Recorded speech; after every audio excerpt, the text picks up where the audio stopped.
राधे राधे सभी को।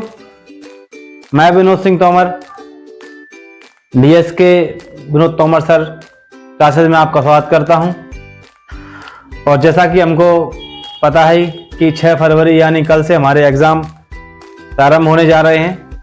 इसकी शुरुआत हमारी मातृभाषा हिंदी से है। तो आज हम जानेंगे कि किस प्रकार से हमें परीक्षाओं में कॉपी के अंदर लिखना है, क्योंकि कुछ बच्चे गलत तरीके से लिख देते हैं जिसकी वजह से उनके मार्क्स कट जाते हैं और वह बाद में जब परिणाम आता है तो विचार करते हैं कि हमारे मार्क्स कट कैसे गए जबकि हम पूरा लिख कर आए थे। उसका कारण कुछ अलग है, वो आज हम जानेंगे। ठीक, तो शुरुआत करते हैं राधे राधे से।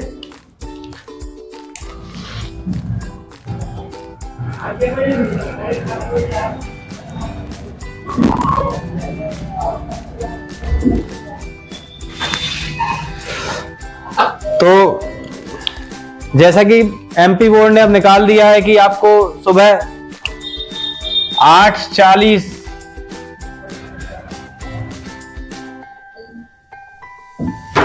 तक लास्ट एंट्री है। तो जिन बच्चों के मन में ये विचार आ रहा है कि हमें पेपर मिल जाएगा या किसी ने उन्हें बहला फुसला रखा है कि हम आपको पेपर दे देंगे, तो ऐसा बिल्कुल आप अपने दिमाग से निकाल दें। इस बार कुछ नहीं मिलने वाला। हाँ, वो कुछ स्कूल हो सकते हैं जहां पर पूर्ण व्यवस्था हो, पर ग्वालियर में ऐसा कुछ नहीं होने वाला। आपकी मेहनत ही आपको रंग लाएगी, आपकी मेहनत, और आगे जाकर आपको सफलता दिलाएगी। वैसे तो आपको सारा याद ही है, फिर भी मैं आपको एक बार बता देना चाहता हूं कि हम किस प्रकार से लिखते हैं। तो मान लीजिए आपकी ये बोर्ड है, यही आपकी कॉपी है। ठीक, हमारे पास एमपी बोर्ड के मतलब से तो हमारे पास 32 1 मार्क्स क्वेश्चन आने हैं। इसके अलावा 2 मार्क्स के 10 क्वेश्चन आने हैं एंड 3 मार्क्स के 4 क्वेश्चन आने हैं एंड लॉन्ग।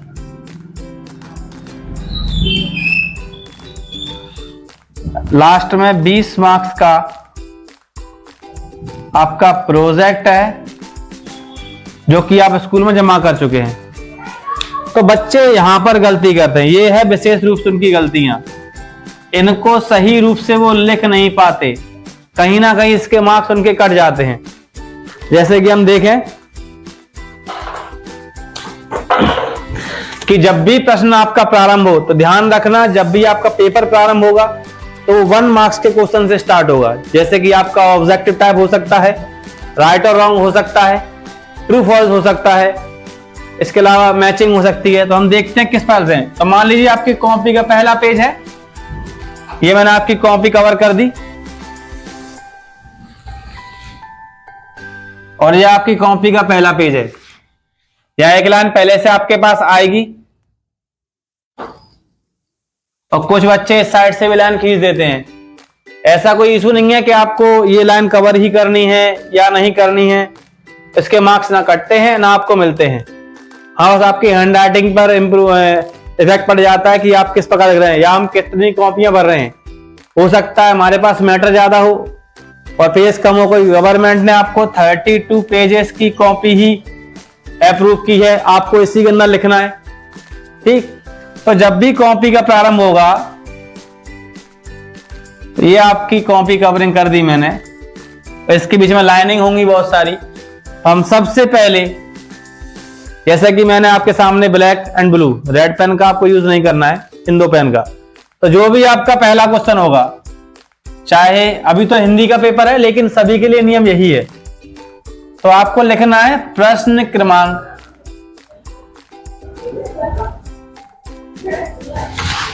ध्यान रहे ये आपका सेंटर में होना चाहिए। क्या ध्यान रखना है कि ये सेंटर में होना चाहिए। देन हमें देखना है कि वहां पर क्या दिया गया है। सबसे पहले क्या दिया गया है, तो मान लीजिए सही विकल्प दिए हुए हैं, तो यहां हम लिखेंगे अगली लाइन में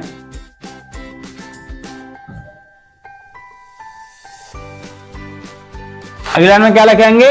सही विकल्प। और फिर हम अपने आंसर्स को स्टार्ट कर देते हैं। और आंसर कैसे लिखना है? ये हमारा अलग डिजिट है, तो ये हमारा किस में होना चाहिए? रोमन नंबर में। किसमें? रोमन नंबर में। इसके आगे ही 2 नहीं लिखना है, इसका 3 नहीं लिखना है। लाइन छोड़कर सेकेंड, लाइन ड्रॉप करो, थर्ड एंड लाइन छोड़ो, 4, 5, ऐसे ही कई सारे हमारे हो सकते हैं। तो हमें जो सही उत्तर है, जैसे मान लीजिए पूछा गया है कि भारत की राजधानी क्या है, और राजधानी दी है नई दिल्ली, जो पता है। अब वो तीसरे नंबर पर है, तो यहां तीसरा नहीं लिखेंगे हम क्या लिखेंगे यहां पर? नई दिल्ली। इसके अलावा कुछ नहीं लिखेंगे। ऐसे ही इसके जो भी आंसर हो हम लिखते जाएंगे, और ध्यान रहे ये ब्लू पेन से ही लिखना है। इसके बाद हम लाइन छोड़ेंगे। क्या करेंगे? लाइन को छोड़ देंगे।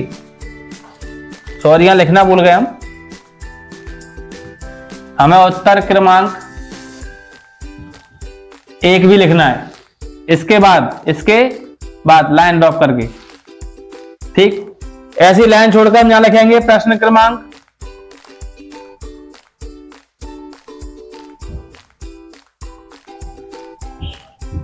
2। अब वो जो भी आपका होगा, जैसे कि मान लीजिए कि यहां दिया हुआ रिक्त स्थान, तो हम यहां लिखेंगे अगली लाइन से रिक्त स्थान और डैश, ठीक। फिर वही उत्तर क्रमांक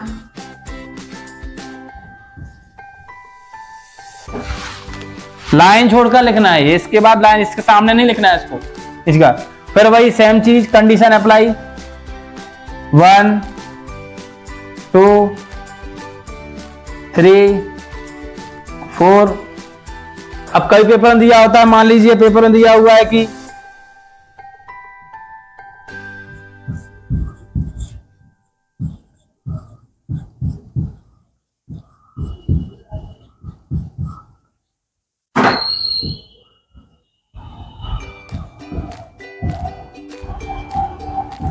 ये प्रश्न है हड़प्पा सभ्यता की खोज डॉट डॉट में हुई। अब इसका आंसर है, तो केवल ये हमें पूरा नहीं लिखना है। ये क्वेश्चन आया है, हमें सिर्फ इसका आंसर लिखना है। जैसे कि आंसर है इसका, किस में लिखेंगे? ब्लू पेन से ही।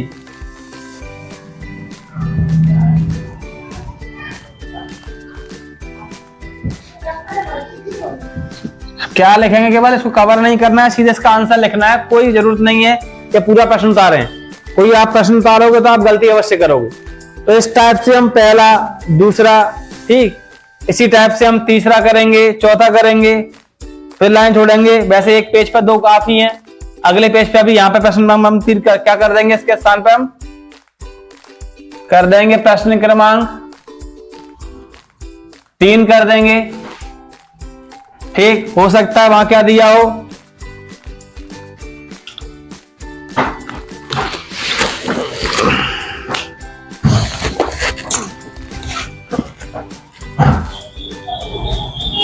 तो हमें दिया हो कि मान लीजिए ये क्या हो गया, ठीक है, यहां दिया है सही जोड़ियां, तो अब यहां लिखेंगे सही जोड़ियां और डैश कर देंगे। इसमें ध्यान रखना है, क्योंकि हमें जो प्रश्न दिए जाएंगे, जो मान लीजिए क्वेश्चन दिए गए हैं फर्स्ट, सेकंड, थर्ड, 4, 5 एंड 6, तो ऐसा नहीं है कि जो प्रश्न है उसके सामने भी 6 ही ऑप्शन होंगे। अब बोर्ड ने क्या किया है कि बोर्ड अतिरिक्त उत्तर देता है, ठीक। तो जो भी इसके प्रश्न है पहले हम लिख लेंगे यहां पर प्रश्न उसके, और यहां बीच में लगाएंगे और क्वेश्चन के आगे डैश। तो इनके केवल 6 हैं, तो 6 ही आंसर होंगे। चाहे यहां पर 7 दिए हो, चाहे आपके 8 दिए हो, चाहे 9 दिए हो, चाहे 10 दिए हो, इससे फर्क नहीं पड़ता है।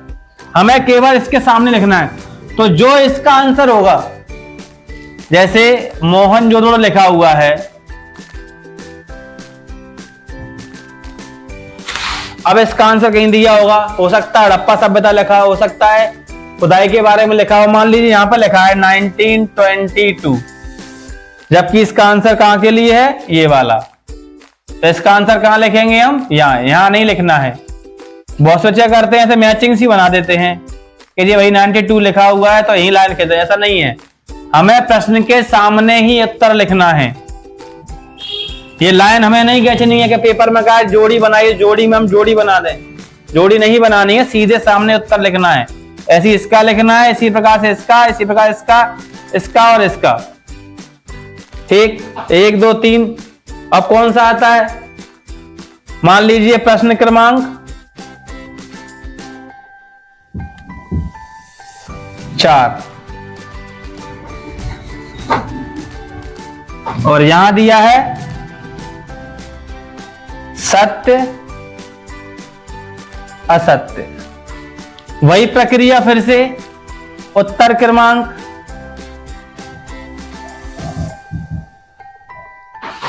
अब ध्यान रहे आप लोग जो क्वेश्चन में करते हैं, जैसे 1 क्वेश्चन 2 3 4 नीचे तक, तो आप क्या करते हैं? ऐसे ऐसे ऐसे ऐसे कर देते हैं। तो कभी कभी ये आपको लगता है कि ये गलत का सही हो गया तो आप यों कर देते हैं, ये चीज गलत है। आपको इस प्रकार से लिखना ही नहीं है, आप तो मिटा दीजिए, इस प्रकार से आपको नहीं लिखना है। आपको लिखना है सत्य है तो सत्य और असत्य है तो असत्य, इसी प्रकार से लिखना है आपको। अगर अंग्रेजी में देखा जाए तो ट्रू एंड फॉल्स। ये टॉपिक नहीं अपनाना है कि राइट और रॉन्ग नहीं, ये मेथड नहीं अपनाना है। ये मिस्टेक हो जाती कभी कभी, ये बिल्कुल सही मेथड है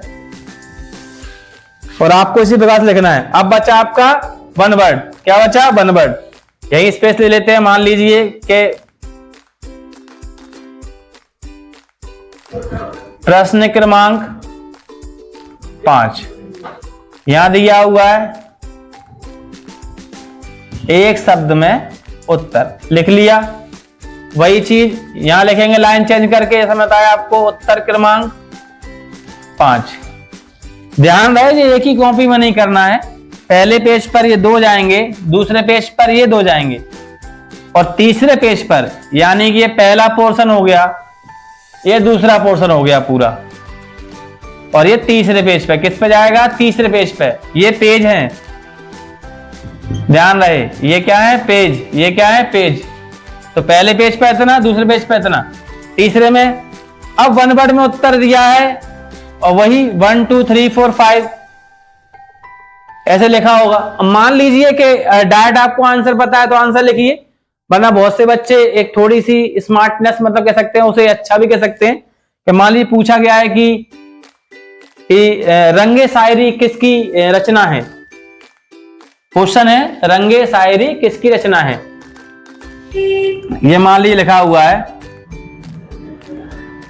रंगे शायरी किस कवि की रचना है। अब हमें उत्तर पता है तो लिख दिया फिराक गोरखपुरी। ठीक, तो ये जरूर नहीं प्रश्न उतारना सीधे, या फिर बच्चे क्या करते हैं सीधे बन डाला और रंगे शायरी सीधे लिखते हैं पूरा पूरा। रंगे शायरी इस किस कवि के स्थान पर क्या लिखेंगे? ब्लैक पेन से लिख देंगे फिराक गोरखपुरी की रचना है। तो आप क्या कर सकते हैं, या तो ये वाला मेथड या ये वाला मेथड, दोनों में से कोई सा भी आप यूज कर सकते हैं। वह सबसे सिंपल और आसान है यही वाला। सीधे आंसर लिखिए, ये थोड़ा बड़ा हो जाएगा तो नहीं लिखना है। तो ये आपका टोटल 32 मार्क्स का आएगा।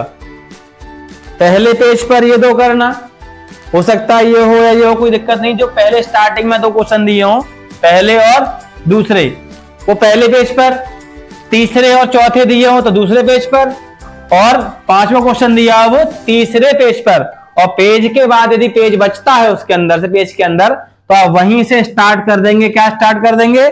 प्रश्न क्रमांक 6। प्रश्न क्रमांक 6। अब यहां से प्रश्न क्रमांक 6 से, ये कॉपी का पेज है तीसरे वाले का, 6 से आपके अति लघु उत्तरीय यानी वेरी शॉर्ट आंसर स्टार्ट हो जाएंगे। अब वेरी शॉर्ट आंसर में क्या होता है कि या तो क्वेश्चन ऊपर वाला करना है या नीचे वाला, यानी कि अथवा वाला। अब बच्चे जल्दबाजी में अथवा वाला कर देते हैं और बस लिख देते हैं प्रश्न क्रमांक 6, जबकि ऐसा उचित नहीं है। अगर आप सीधा पहला कर रहे हैं तो कोई दिक्कत नहीं है कि आप पहले कीजिए। कोई सुनिए, मान लीजिए ऊपर पूछा गया है कि भारत के पीएम कौन है और नीचे दिया गया है कि भारत का राष्ट्रपति कौन है। आपको राष्ट्रपति पता है, पीएम नहीं पता है, तो आप अथवा वाला कर रहे हैं। तो आप क्वेश्चन के आगे या तो आगे लिखिए अथवा, या यही चीज आप यहां लिख सकते हैं अथवा, और नीचे भी उत्तर क्रमांक लिखेंगे हम 6 ब्रैकेट में लिखेंगे हम अथवा। तो यही मेथड आपको लास्ट तक सारे क्वेश्चंस में यही चलाना है। अथवा करेंगे तो हम अथवा लिखेंगे, एंड लाइन छोड़ेंगे और लाइन छोड़ने के बाद ये चीजें लिखेंगे और फिर इसके नीचे से ही ये सब कहां आएगा, कॉपी के सेंटर पेज पर, यानी कि बीच में। ठीक, और ये अथवा हमने लिख दिया और हमने इसका आंसर दे दिया। ध्यान रहे 2 मार्क्स का क्वेश्चन है आपका, तो गवर्नमेंट ने कहा है कि 30 शब्द से ज्यादा नहीं लिखना है। 3 मार्क्स का क्वेश्चन है आपका, तो 75 से ज्यादा नहीं लिखना है, और 4 मार्क्स का है तो 120 वर्ड्स लिमिट है।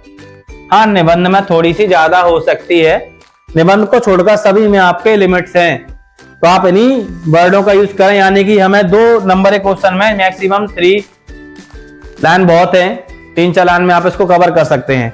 3 नंबर के क्वेश्चन में आप पेज का 40% या हाफ पेज भर सकते हैं, और 4 नंबर में आप पूरा पेज कवर कर सकते हैं। तो ये आपकी लिखावट का तरीका होना चाहिए। क्लियर हुआ? एक बार देख लो, पहले पेज पर पहला और दूसरा क्वेश्चन, दूसरे पेज पर तीसरा और चौथा क्वेश्चन, एंड तीसरे पेज पर 5वां, और उसी से अगर पेज बचता है, बचेगा, बचता क्या है, वहीं से क्वेश्चन नंबर 6 स्टार्ट करो और आप करते जाओ। अब आपके मन डाउट आ रहा है कि भाई 6, 7, 8 नहीं आ रहा है तो क्या करें? कोई दिक्कत नहीं, आप तो क्वेश्चन नंबर डालिए, जो भी आपको आता है आप करते जाइए। ऐसा कहीं नहीं लिखा है कि हम 6वां ही करेंगे कि 7वां ही करेंगे कि 8वां ही। अगर आपको डायरेक्ट क्वेश्चन नंबर 20 आ रहा है तो आप सीधे इसके स्थान पर क्या डालेंगे, क्वेश्चन नंबर 20 का अथवा आप कीजिए, कोई दिक्कत नहीं है। जौन सा क्वेश्चन आ रहा है आप वो कीजिए। आप गवर्नमेंट में जो कॉपी चेक होती है वो अकॉर्डिंग टू क्वेश्चन नंबर से होती है, ना कि लाइनिंग वाइज से होती है।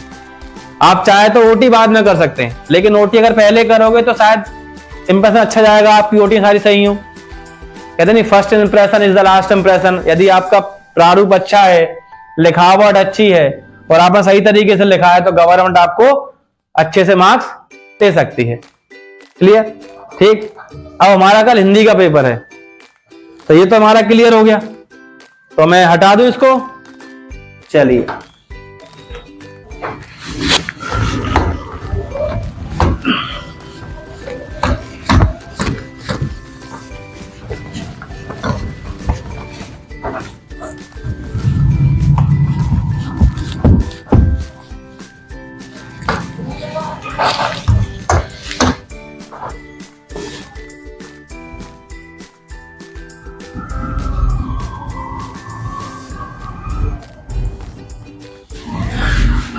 अब हम हिंदी की बात करते हैं।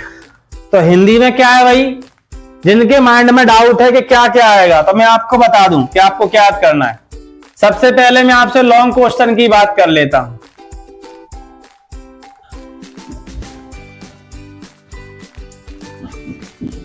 लॉन्ग क्वेश्चन का मतलब है दीर्घोत्तरीय प्रश्न, यानी 4 मार्क्स। इसमें क्या क्या आएगा, 4 मार्क्स के आपके सामने 4 क्वेश्चन आएंगे। 4 मार्क्स के 4 क्वेश्चन कौन कौन से? पहला, बात करें पद्यांश का संदर्भ प्रसंग सहित व्याख्या कीजिए। पहला क्वेश्चन। दूसरा, सेम गद्यांश का संदर्भ प्रसंग सहित व्याख्या कीजिए। तो देख लो भाई, दो तो यहीं खत्म हो गए। तीसरा आपका आवेदन या पत्र आएगा, आवेदन या पत्र आएगा। चौथा आएगा आपका निबंध। तो यानी कि मेरे कहने का मतलब है कि आपके लॉन्ग क्वेश्चन का जरिया यही है। पहला पद्यांश, दूसरा गद्यांश, तीसरा एप्लीकेशन और लेटर, चौथा ऐसे। इसका मतलब है कि हिंदी में से किसी प्रकार से कोई लॉन्ग क्वेश्चन नहीं आएगा। पहला टॉपिक क्लियर। दूसरा है आपका शॉर्ट क्वेश्चन, यानी कि लघु उत्तरीय, यानी 3 मार्क्स के 4 क्वेश्चन। अब 4 कौन कौन से हैं बात कर लेते हैं। पहला,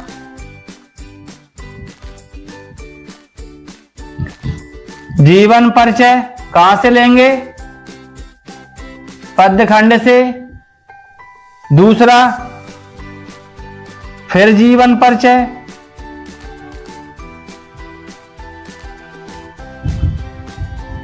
कहां से लेंगे?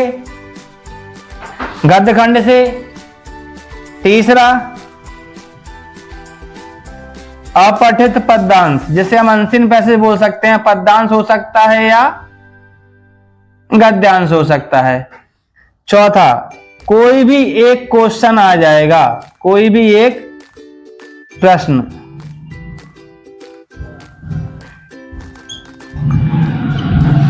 अब लो भाई, शॉर्ट का खत्म हो गया, यानी कि हमें सिर्फ वेरी शॉर्ट में याद करना है। इसके अलावा जो भी याद करना है हमें सिर्फ इसके अलावा वेरी शॉर्ट में याद करना है। और जीवन परिचय में आपको केवल 2 रचनाएं, अगर पद्य का है तो भावपक्ष कलापक्ष,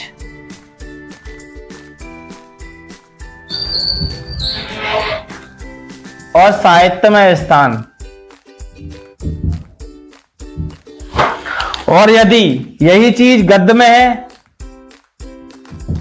तो 2 रचनाएं और भाषा शैली, साहित्यमय स्थान।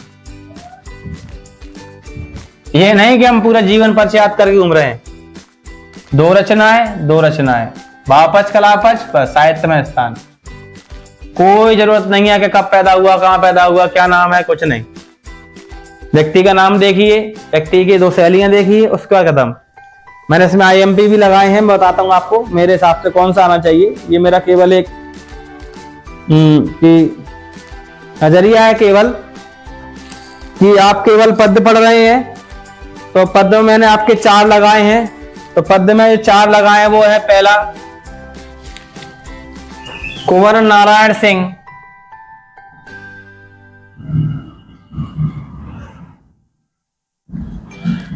दूसरा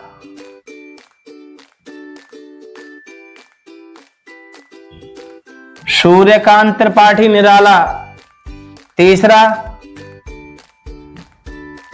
उमाशंकर, और चौथा फिराक गोरखपुरी। ये किसके हो गए भाई? ये हो गए आपके पद्य खंड के। और गद्य खंड में 3 लगाए हैं, महादेवी, जैनेन्द्र और धर्मवीर। कौन कौन से लगाए हैं? महादेवी, जैनन कुमार और धर्मवीर भारती। ये मेरी तरफ से आपके लिए IMP क्वेश्चन है। टोटल 6 मार्क्स के हैं भाई। ये 4 और ये 3, इन 4 में से कोई एक आ जाएगा, इन 3 में से कोई एक आ जाएगा, 2 मिलेंगे, करना है। और मैंने आपको भावपक्ष कलापक्ष भाषा शैली का ऑल इन वन लिखाया था। जिनके पास नहीं है वो मेरे दिए गए डिस्क्रिप्शन नंबर दिया हुआ है, उसका मैसेज कीजिए, आप एसएमएस करेंगे व्हाट्सएप पर, मैं आपको ऑल इन वन कि इसको कैसे लिखना है सभी में और इसको कैसे लिखना है सभी इनमें, इन सब के साथ। तो मैं आपको एक पेज भेजूंगा, आप बस याद कर लेना और वही लिख देना और कोई नंबर आपको काट नहीं सकता। ठीक, ये तो आपकी अनसीन पैसेज है, अगर हम पढ़ लेंगे तो आ जाएगी। अब यहां एक क्वेश्चन कोई सा भी, जैसे राजभाषा क्या है, राष्ट्रभाषा क्या है, नाटक और एकांकी में अंतर क्या है, तो इन चीजों में ये है। ठीक, हो गया क्लियर कैसे लिखना कैसे लिखना है। हाँ, अब आपका आता है कि पद्यांश गद्यांश में किस प्रकार से लिखना होता है। पद्यांश गद्यांश किस प्रकार लिखना होता है, तो मान लीजिए कोई क्वेश्चन आता है, तो क्वेश्चन में आपके कहां लिखूं, जगह नहीं है। हाँ, मान लीजिए कोई भी ये क्वेश्चन लिखा हुआ है, तो आप पद्यांश से पहले लिखेंगे संकेत। अब जो प्रश्न है, जो भी आपको करना है, अथवा वाला करना है या सिंपल वाला करना है, तो आप लिखेंगे ऐसे। मैं बोलता हूं पहले पार्ट का ही है, मैं जग जीवन का भार लिए फिरता हूं, फिर भी जीवन में प्यार लिए फिरता हूं, कर दिया किसी ने झंझट जिनको छूकर, मैं सांसों के बुध उतार लिए फिरता हूं। तो मैं जग लिखेंगे, मैं जग जीवन और आगे तार लिए फिरता हूं, डॉट मिला। ठीक, जो लास्ट के दो शब्द लिखना है। इसके बाद हमको लिखना है संदर्भ, लाइन छोड़कर। अब संदर्भ में कैसे लिखेंगे, तो सबके लिए एक ही लाइन है, यह प्रस्तुत पद्यांश या गद्यांश, पद्यांश या गद्यांश, यह प्रस्तुत पद्यांश लिखना है या गद्यांश, कोई वो पहला भी हो सकता है दूसरा भी। ठीक, हमारी पाठ्य पुस्तक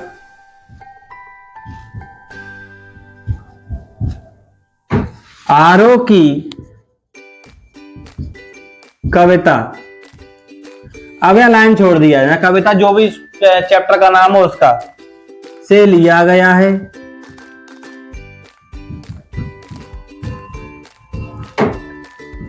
इसके रचयिता, कवि का नाम लिखो बस। तो ये ऑल इन वन है, सभी में लिखना है। केवल आपको या तो पद्य का पद या गद्य का हो तो गद्य लिखना है। किताब का नाम सेम है दोनों का, कविता का नाम लिखिए और राइटर का नाम लिखिए। अब कविता का नाम और राइटर का नाम, किताब या आपका अध्ययन हो या बोध हो, उसके स्टार्टिंग पर आइए और देखिए चैप्टर का नाम क्या है और कवि का नाम क्या है। तो स्टार्टिंग के पेज को याद कर लीजिए, 1 मार्क्स का आता है आपको, 1 मार्क्स तो वैसे ही क्लियर हो जाएगा। चैप्टर स्टार्टिंग में लिखे हैं, कवि का नाम लिखा है, उसकी कविताएं लिखी हैं दोनों या एक जो भी है, जैसे हरिवंश रायचंद की आत्म परिचय और एक गीत है, ऐसी इंडेक्स पूरा लिखा हुआ है। आप याद कर लेंगे, आपका 1 मार्क्स इसका और 1 मार्क्स का, 2 मार्क्स वैसे क्लियर हो जाएंगे अगर आपको याद नहीं है तब भी। कोई सेम लिखना है हमको तो। अब प्रसंग की बात करते हैं।